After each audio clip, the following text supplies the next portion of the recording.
Hi, Dulguun. It's nice to have you here with me today to do this quick discussion, quick talk about our experiences living in China so far. Hey Nadia, I'm also excited to see you. It's been like long time we didn't see each other. Yeah, it is. Like, how is it in Mongolia right now? It's actually pretty usual, I would say. Mongolia is one of the countries that handle corona cases pretty well. So luckily we have no corona cases. So life here is usual. We don't need to wear masks to go out. Everything is open. We can shop whenever we want. Schools are open. So life here is luckily it's very, very good. Wow. And how about you? How is Indonesia? That's amazing. It's totally the other way around with Indonesia. I mean, the number of cases keeps spiking, keeps increasing day by day. And I think by the end of the year, it might get worse. I don't know. Hopefully it's not. But yeah, we have to wear masks every time we get outside of the house. And we basically need to really be careful of our health and of our safety because coronavirus can be anywhere here. So yeah, I'm so happy that it's not like that in Mongolia. At least you can still have like a nice, decent life as usual. So I know that you've been living in China for a long time, right? Since your bachelor study. So, well, here today we are going to discuss about our experiences living in China. So I just want to know, like, what's your overall experience living in China, especially in Beijing from many, many years ago until now? I've been living in China already. It's my 8th year living in China. I came to China in 2012. And like overall experience in China, I would say it was fantastic. I really love China, love Chinese culture, the lifestyle in China, opportunities in China. That's why I'm still here. Even though there are a lot of opportunities to go out of the different countries, I still choose to stay in China because I see something different, something good, and some more opportunities for us as young people to develop ourselves. And also I think like China is like, the location is great. Like I'm a person who really likes to travel. And like Beijing is so conveniently located. It has so big airports, so you can fly to anywhere in the world and for a really cheap price. So like tell us like what is your experience in China? Everybody has a different experience in China, right? What is your overall experience? I think overall it should be as nice as yours. I mean, I've been there in China since 2017. That was like 3 years ago. So I'm nothing compared to you, right? Yeah, but it's true. I mean, when I'm in China, I feel like I travel more than when I am back in Indonesia. Because I don't know, it's just so easy to travel around and it's actually not that expensive to move around, right? So I travel to several cities in China and agreed. Like China is somehow like in the middle of the world, I guess. So as its name, it's called Middle Kingdom, right? Zhongguo. So I think it's really like, it's actually close to wherever you want to go, right? So if you want to go to Europe, if you want to go to America, to Canada, to wherever, it's actually not that far away. It's really like in the middle. So it's a strategic location. And well, yeah, I never really imagined how my life in China would be a few years back before coming to China, because I hardly hear any experience of people coming and living in China, especially working in China. But, it turns out it was great. I mean, it's totally outside of my comfort zone in the beginning, because it's so, like, there are so many things that are different than the way Indonesians do things. But aside from that, it's been awesome. Awesome food, awesome life, awesome lifestyle, awesome like facilities. Like in terms of the convenient, it's like very, very convenient, very safe, very comfortable. So yeah, it's been a great experience as well. Yes, important part is safety actually. It's very safe, right? It's one of the safest countries I've been to. I think like China, like by itself, the country-wise and also Beijing city-wise, they are camerized, really well camerized. So that's right. You can be sure that like, nothing is gonna happen to you. Even though you don't see police around, camera is around. I remember one of my friends in China, he lost his wallet in the cab. And then he ran to the police, and then they checked all the camera. They found the cab plate number, and then they actually from the plate number they found the cab driver, and then they called, and then he found the wallet. That's so awesome. So from that you can see like everything is very well camerized. Yeah, I totally agree. And it is something that will not happen here in Indonesia. If you lost stuff in the cab, it's gone forever. There's like a huge difference between Beijing, for example, with even Jakarta, the capital city of Indonesia. But like, how do you think is the difference between Beijing and Mongolia, between Beijing and Ulaanbaatar? Yeah, I would say like Beijing is far more developed, like in everything, like construction wise, infrastructure wise, right? And also like even like simple daily life, like our life in Beijing, right? Yeah. Like I don't remember last time I hold cash in my hands in China. Yeah. Everything is like WeChat Pay, Alipay, right? Yeah. And then like I don't remember last time I actually like lift my hands like up to call a cab, right? We always call by Didi Dache, right? Yeah. So it's like, and then like in China, you pay electricity bills by click on Alipay, right? You go to bills and you click pay for electricity bills and everything you have for internet. So when I get back to my country this time, oh my God, it was like, traveling backwards to time. Like there's like online payment is not well developed, so I needed to hold cash wherever I needed to take a cab. I need to like stand on the road 10 minutes, like freezing and like waiting for a cab. And to pay for bills, you need to go to this office, to that office, and like like everything here is much less convenient than in Beijing. So I would say Beijing is like much more developed, much safer. And like Beijing is such a big city. It's a very big city, but infrastructure is so good, right? The subway system is good. Like everything is so convenient from a lot of sides, I would say. So how about Jakarta? Like Jakarta must be very different. Yeah, it is different. I mean, I'm not in Jakarta, but I've been there for internship and all that. And Jakarta is probably like one of the best city in Indonesia, I would say, in terms of the development, because it's the capital city, obviously. But yeah, if I compare it here to Surabaya, where I live, it's so different in so many ways. I mean, in terms of like online payments and online services, I know Indonesia's are in that direction. So we are having that as well, but it is not yet as advanced as it is in China. So even though we have the online payment system, for example, but people still, they have to carry cash everywhere. Not every merchants will accept mobile payment, So if you don't have cash with yourself, so you might have some trouble, which I did. Yeah, because like when I came back here, sometimes I forget that I have to carry cash with me, so just bring my phone and my wallet with no cash, and like and I always find difficulties in paying something. So in result, I always borrow like my friend's money, for example, and like I'll pay you back later. I just don't have the cash now. This kind of issues, it's like, you get used to doing things in China the way it is, then you forget your home country is not that advanced. Yeah, that's true, right?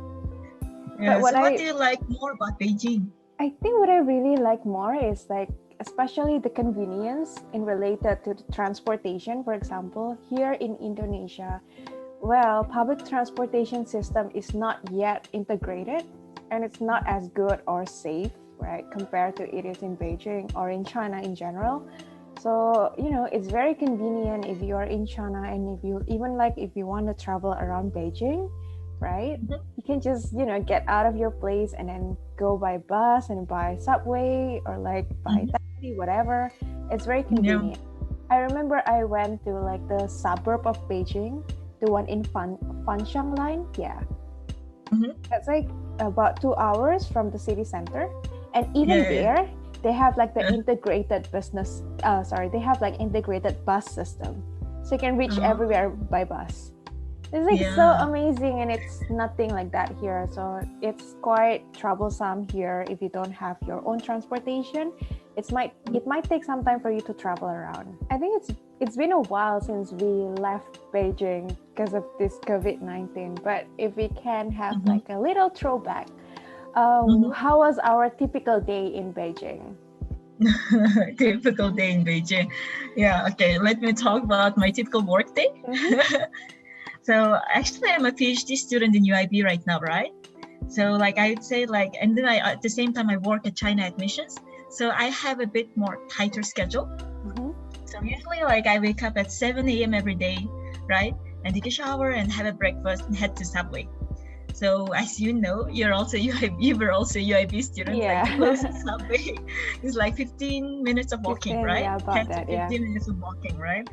And then as our office is located in Guamao, I get to Guamao and I work at our office together from 9 a.m. to 6 p.m., right? And then like I really miss our lunch together, Yeah, I right? know. As colleagues. Guamao is the financial center of Beijing, right? So True. remember, like we have amazing choices of restaurants we can eat, right? That's right. Sometimes we eat Japanese ramen, sometimes Italian, right? Yeah. American or Chinese, right? So we have amazing choices of restaurants where we can eat lunch together. So I really miss our time as colleagues and friends to go out together. And then after I finish work at 6 p.m., I usually head to Sanlitun. So Sanlitun is Beijing's commercial center, right? They have luxury high-end shops, different cultural restaurants, lounges, bars, and clubs, right? It's a fun center of Beijing. It is. So I usually go with my friends there to eat dinner. And then at around 9 p.m., I head home. And from 9 p.m. till 1 a.m., I studied my PhD classes and researches. And then I sleep and everything repeats again. So how about you? Well, I guess my life is pretty boring. So again, same, like wake up in the morning and then get ready and everything. And because I don't live very far away from the office, so our office is in Guamao and I live just a station away. So it took me only probably 15 minutes if I go by taxi, or if I am not lazy and I choose to go by bike, that's only like 15 minutes away. But if I am lazy and I choose to go by bus, plus the waiting time and everything, probably that's like 30 minutes away. But yeah, and then we'll basically work. So convenient. Yeah, it is convenient. So life in Beijing is actually very convenient. So and then we work from like 9 to 6. And then, because our office is in the CBD, I remember that we have like a good choices of especially like international food around us, right? So we can go to like Japanese ramen, like you said, or Italian restaurant, or like somewhere else, right? So it's been nice because there are a lot of foreigners in the CBD area, and that's why they have like more choices of international food, and we have diverse choices every day just to eat. And after work, I normally just have dinner, right? And in terms of having dinner, it can be different every day. So we would either like choose the places that we normally go, or we could just pick randomly from the map. That's what we do. We open the subway map and then we just choose wherever we want to go. Okay, for example, we go to eat Korean food at Utaoko, let's go there. Or like, we never go here, so let's go there. See, again, it's because Beijing is very convenient and have this integrated transportation system that we're able to do this. In Indonesia, for example, after work, people barely have time to do many things because sometimes they will get stuck in a traffic jam and all that. But there in Beijing, you are in the subway, you're never in a traffic jam. You can just go eat dinner 2 hours away and like go back later. And that's basically what I do each day. Yeah, true. And do you order like Meituan, Waimai, and Ele.me? They have actually good choices too, right? Yeah, they have good choices as well. So if I am lazy and I just want to go home, I just order Waimai. Yeah, it's like very exciting for me. Like, in Mongolia, when you order food from a restaurant, right? From local restaurant, the delivery fee is more expensive than the food itself. Usually. We don't have motorcycles in Mongolia. So everything is like carried by a car. And, we have a traffic jam or something. So expenses, I think they're very high for delivery companies. Yeah. But in China, you order food, like delivery fee is 0 or 3 kwai. 3 kwai, 3 RMB is like $0.5, right? That's right. That's right. So it's like, I think it's so convenient. It's actually, and also in Meituan and Ele.me, I think it might be interesting for students. The food you order is always discounted. It's actually much cheaper to order food at home than going to the restaurant by yourself and eating it, right? Sometimes it happens, And it's very, very fast, Probably like by the time you reach home, the food is already there. Yeah, and it's like, and they have this, like, they give you specific minutes, like 30 minutes or 40 minutes that they will arrive. And if they don't arrive within that time, they pay you penalty. Yeah, right? So that's they're right. pretty fast. Yeah, it's very fast, very convenient. Yeah, so convenient. Right. So, well, now that we are away from China for so long, like, what do you miss the most about living in Beijing? I think, like, I miss the most you, Nadia. I miss us working together in the office. Yeah. Me too. Yeah. And I think, like, most importantly, I miss my friends and actually professors. Like, I think, like, even though wherever you are, no matter it's in China, in Mongolia, or like in Europe, I think the most exciting experience you get are usually from the people. Yeah. So for me, like, Beijing, I have really amazing friends and professors and colleagues and a lot of people who I really admire and who I really enjoy spending time. So that's what I miss the most from Beijing, that I cannot be together with them physically. So I really miss that the most. And also, like, of course, I really miss Chinese food. And time to time here, I actually go to hot pot because, like, I just feel like missing China, and then I just go for hot pot, like very spicy soup.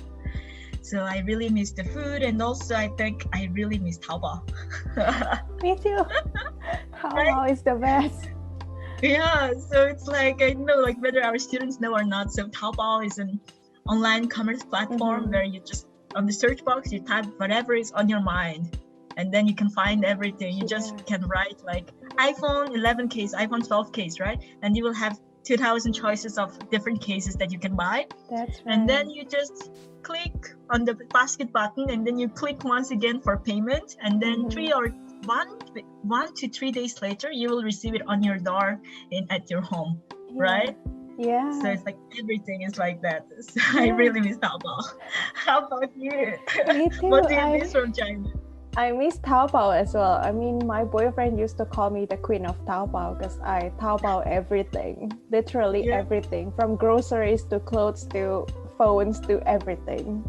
So I'm in love with Taobao. I mean, during my leisure time, I am Taobaoing, right? Although I don't buy anything, I just love, looking around.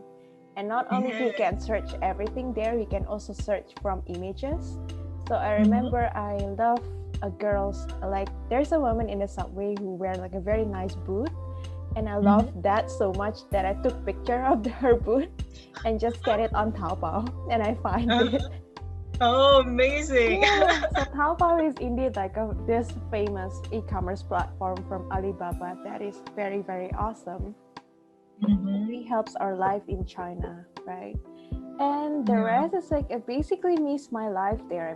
I miss you, obviously. I miss, like, our colleagues. I miss the office. I miss working with everyone. I miss, like, even like have dinner or like walking in the park. Just a typical day. Yeah, I can see your missing office. The view you have is like, remember, it's the view from our office directly. Yeah, this is what we see every day, right? Yeah, I can see that. Yeah, we miss Beijing and China so much.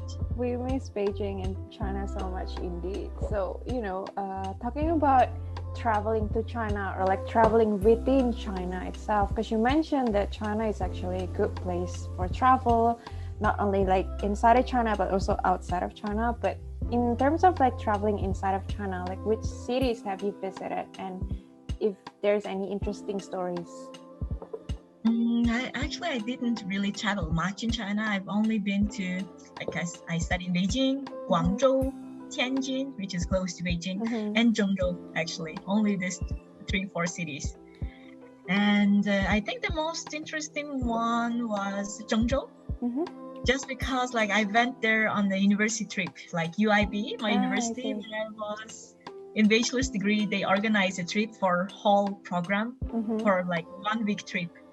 So we went to Zhengzhou, and when you're on a university trip, you know, you have a lot of like fun, right? Yeah, You are that's with your right. classmates, and then also school organizes everything. You go to historical places, you go to see all these Shaolin concerts and many different concerts, and you only eat Chinese food because they want to make you feel local Chinese. Yeah. And even though people might think like Chinese food is the same everywhere in China, that's not true at all. That's not true. Every part of China, they have their own specialty food. Everything is different, right?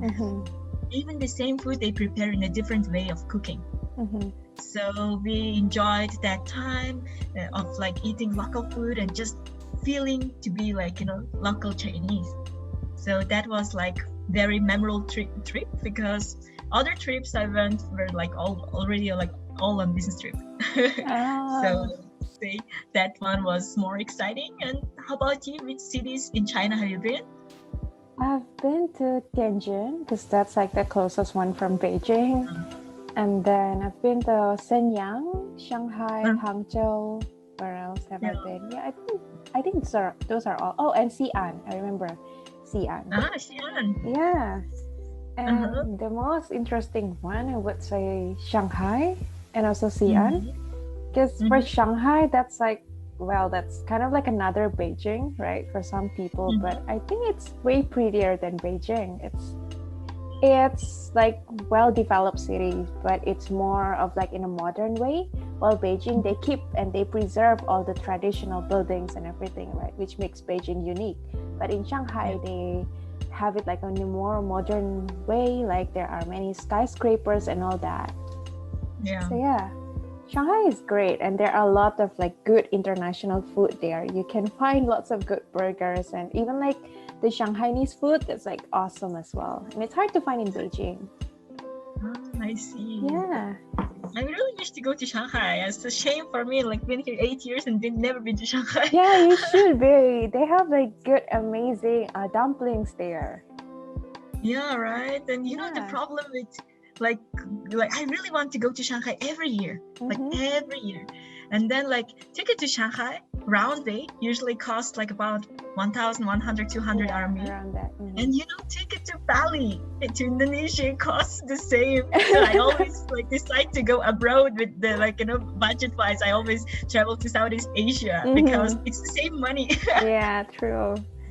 It's not the same. It's not the same money anymore now. It's way more expensive if you go outside of China or in China. But if you travel domestically, that's like, I think it should be the same price as before. Yeah, I think so. Even domestically, I heard like even the flight prices are going down. But it is going up if you are going outside of China, or if you are trying to go back to China. It's like so expensive now. Yeah, and it's not possible for students for now. Because students cannot understand we can travel now, even if we cannot travel now yet. That's right. So international students are not yet allowed to be back in Beijing or like in any other cities in China.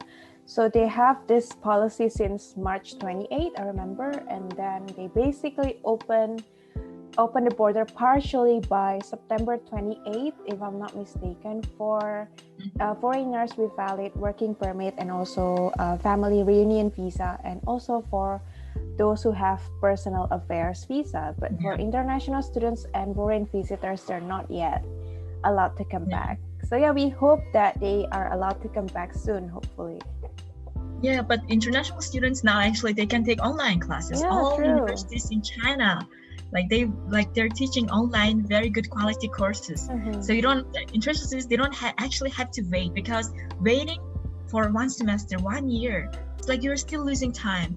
So I think it's better now for them to join online classes and come to China after they open up. And you know, it will help them to get used to the culture bit by bit from the classes. And when they get to China, they will not have culture shock as us, right? In the beginning, we had like so much of culture shock because we knew nothing about it. Totally agree. I totally agree. And I heard that even the online classes are actually recorded. So for those who are living in a very, you know, different time zone, right? For example, those who are in the Europe or maybe US, and it's hard for them to cope up with the timing in China because it's just so far, like it's so different than their country. I heard they can watch the recorded sessions. That's amazing. Yeah, And even so if you have like slow internet connection, it means you can download, wait a bit, download, that's and then right. watch. Right? That's right. Yeah. Yeah, You can keep great. the material and like learn it every day, or like, like repeat that again the next week, so you keep remembering whatever the professor is saying, which is great. Yeah, it's great. Right. So yeah, we talk about studying in China, but I also want us to talk about working in China. So I know that you have some experiences on getting a job in Beijing before. Like, do you have any tips and tricks maybe on like when is the right time to apply? Because I know that there are lots of international students who wish to secure a job in China before they are before they're coming back to their country or something. Maybe they want to settle down in China. Maybe they want to explore China more. So yeah, any tips for them? Okay, yeah, actually, I've worked in several different companies in China, like more than 5 for sure. So I worked like, I worked in a Chinese company, I worked in Peruvian company, American company, English company, right? So I worked in many different companies that are located in Beijing. All of them are located in Beijing. So I would say, like, on experience of getting a job, I would say for international students, getting a job is not that hard. It's not that big of a challenge, because if you speak Chinese, international student speaks Chinese, China is growing, right? Beijing is growing, China itself is growing. There's so many companies that are doing business abroad, so they need someone who speaks, for example, Arabic Chinese, right? English Chinese. So just speaking your own language with Chinese language gives you a lot of opportunity to find a job, any type of job, right? And so it's like getting a job is not that of a big challenge, but receiving a working visa is the challenge in China, I feel like. And for me, I was lucky enough to graduate from a prestigious, you too, right, Nadia? Prestigious university like UIBE. And if you like graduate from prestigious university in China, master's degree, if you graduate master's degree from a prestigious university in China, you can obtain a working visa easily. So lucky enough, I did my MBA degree in UIB. So after my graduation, I received my visa pretty easily. But it's not that a common case for a lot of foreigners, because if you only study bachelor's degree and no work experience, like, it's very tough. Even if you have a job offer, you got amazing job offer, but you cannot receive a working visa because you don't fit the requirement. So for working visa, if you graduated bachelor's degree, it's like you need to graduate bachelor's degree and 2 years of official working experience, right? In order to obtain a working visa. So I would say, the challenges are that to receive a working visa, to be qualified for it. So for our students who want to really work in China, I would say, like, either you do your bachelor's degree and have 2 years of work experience, most likely at your home country, and come back to China, which is harder, right? It is harder to do. It is. Or you just continue after your bachelor's to study for your master's degree in a prestigious university, and then after your master's you get a job and get the working visa and work in China. And regarding to how I apply the tricks and tips, right? I think you can I usually apply for jobs by LinkedIn, right? And also Jing Jobs. I think they're now called Hello Career. They're not there anymore, I think. But I think they're merged to like Hello Career or something. Hello Career. And then also Chinese websites, Jiepin, Zhaopin, right? It depends what you're looking for. So if you're looking for international companies, like foreign companies in China, most likely better to use LinkedIn and Hello Career. And if you're looking for Chinese companies, then Zhaopin, Jiepin, right? And then Boss, like there are a lot of like Chinese applications. And the Chinese companies and foreign companies, I understood they have different interview system. Like international companies, they tend to have much more interviews, right? Like there are some steps to that. Right? You too, right? The Chinese companies, they're like, they're much faster with interview. And I feel like Chinese companies, they have different interview questions. They ask very personal things in the interview from Chinese companies, They really ask very personal things. But Western companies, they tend to be more professional, only job related. So I think like their interview process in China is very different. And also, like, how to apply for jobs, I told you. So yeah, in order to get a working visa, just do a master's degree and you will be good to go. So how about you? What is your experience of getting a job in Beijing, in China, and what are your tips and tricks? I think in terms of my experience, well, I don't have as much as experience as you do, obviously, because I secure like basically the job at China Admissions. This one is my first job in China, right? Because I just live in China since 2017. And then even during my study period, I never have the urge to like even find internship, for example. I was busy with studying during the first year of my program, and then during the second year, I noticed that I have a lot of free time because that's when I need to do the thesis, right? So I have no more classes and everything. And then I remember I started applying for jobs since like at the end of 2018 or like early 2019, right? Yeah. And well, for me, who don't even speak Chinese, well, I do speak Chinese a little bit, but that's like not meeting the requirement of Chinese companies because they're basically asking for students with at least fluent level, and I'm not there yet.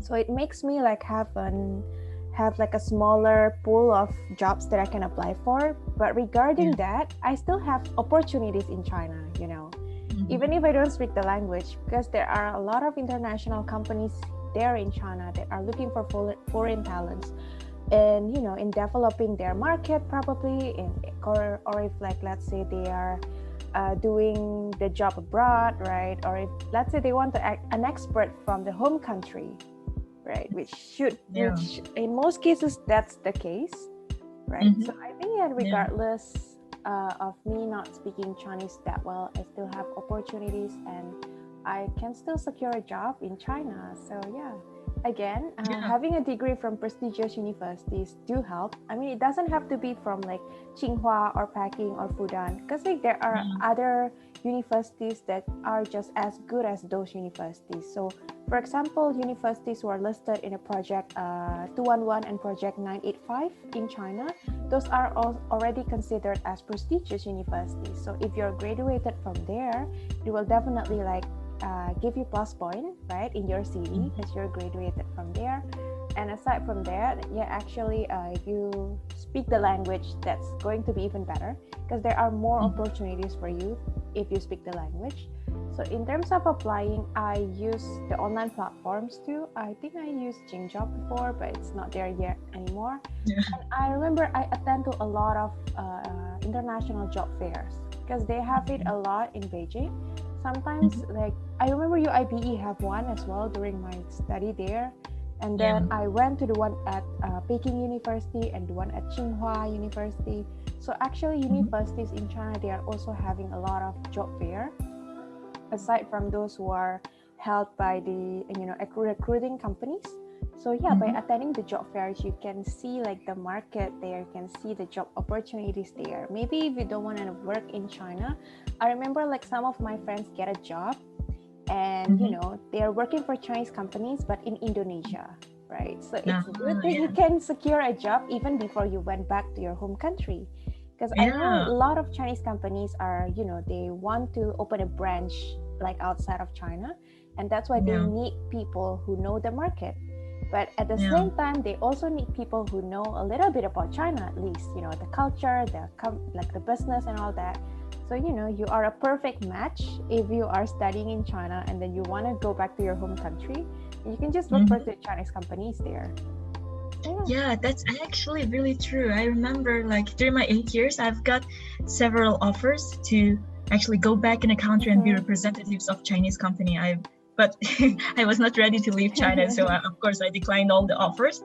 But yeah, I think like a lot of like, you know, students will have this opportunity of being the representatives of any brand, any company in China. Yeah, true, totally. Because like some of my friends, they do like 2 to 3 months of training in Beijing, for example, and then they are sent back to Jakarta to start their job there. So it's like a win-win solution, right? Because not everyone are willing to stay in China, but they want to work for Chinese companies, for example, for the experience, for all the benefits, for, you know, like contributing their ideas of like knowing China in general. Yeah, it should be great that way.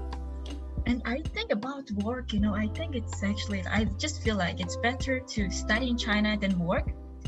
Because as I realized after working in China, the Chinese working culture is really different. There are things that you can do, but things you cannot do. And these things you only learn when you are a student. When you are in China, you realize, like, even if you go eating, you know what things you cannot do, right? Even you get into, like, in your Chinese company, if your boss is beside you, like in a Western company, it doesn't care if you get into the elevator by yourself, the first one or second one, doesn't matter. That's right. But in China, you should show respect. Your boss should get in the first one, right? Even when you're eating, boss should touch the food for like the first time, right? That's so right. These things, I think, when you're a student, you learn these things, which helps you in a workplace. If you just came from your country and you don't know anything, and like if you just keep making these small mistakes again and again, because Chinese people also understand that you are international student, international worker, still they don't feel comfortable like seeing that because you are in their country and you don't know their culture. So when you're a foreign student, you know everything, you know how people think, you know how to act. I think it's easier for you to succeed in a career place, in a workplace. I feel like. Yeah, I think learning about other people's cultures nowadays is like mandatory for me, because we are living in such a global world. Everything is well connected, right? You can have colleagues from, like me, for example, I have colleagues from Mongolia, right? From UK, from Africa, from literally everywhere. So we kind of have to learn each other's culture to know better, because sometimes, for example, if it's not acceptable in my country, doesn't mean that it is not acceptable in China, perhaps, right? Because different culture may have different understanding of things, different views, different opinions. So it's good that having international experience, such as studying in China, for example, it helps us to understand that, to see it from like a more neutral and global perspective, that people are coming from different backgrounds. We have to understand that.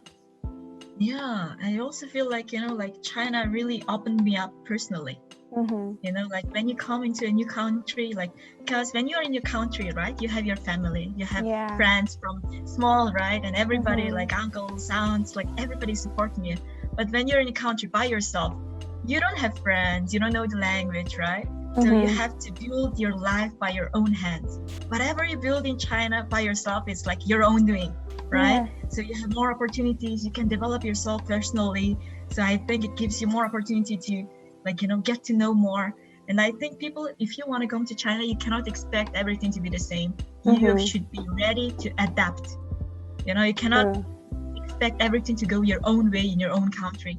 You should be ready to talk to different people, adapt to different people, accept different religions, different political views, different historical views, because everybody has their own point of view. So like if you don't accept, there's gonna be like clashes. So better to be open-minded and willing to learn.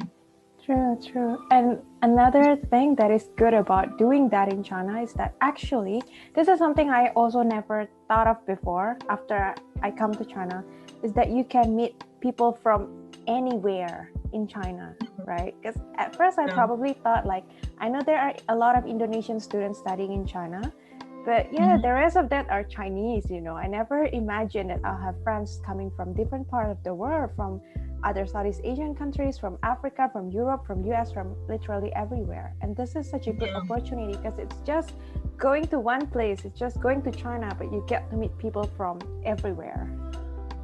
That's really true. Yeah, we have friends from all around the world. Yeah, literally from all around the world. Yeah, it gives a lot of opportunity. Like if someone doesn't want to only work in China or in his own country, if you have friends in Europe, right, in US, or wherever you want to go, in Australia or Southeast Asia, when you have friends, someone who understands you, who can help you, you have much more opportunities you can actually go there. And even travel-wise, right? Like even if I want to go to Bali, I'm like, Nadia, I'm going to Bali. Please tell me how to go, where to go, right? That's true, totally. Yeah.